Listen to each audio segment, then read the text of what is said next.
سابق صدر ایوب خان ایک دفعہ ہندوستان کے دورے پر آئے۔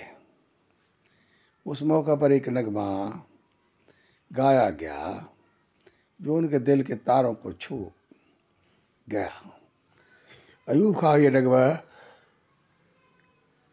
اس قدر اچھا لگا کہ اس نغمہ نگار شاعر سے ملنے کا ارادہ ظاہر کیا۔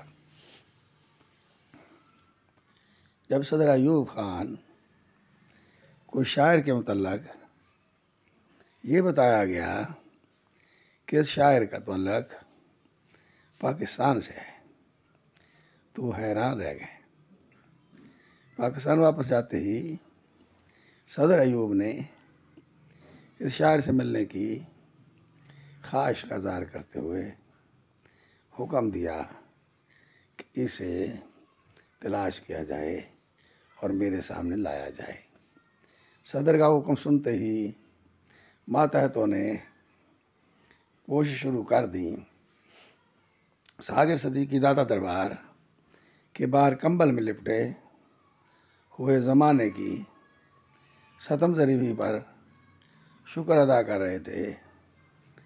لاکھ منتوں سماجتوں کے باوجود شاعر نے ایوب خان کے پاس جانے سے انکار کر دیا۔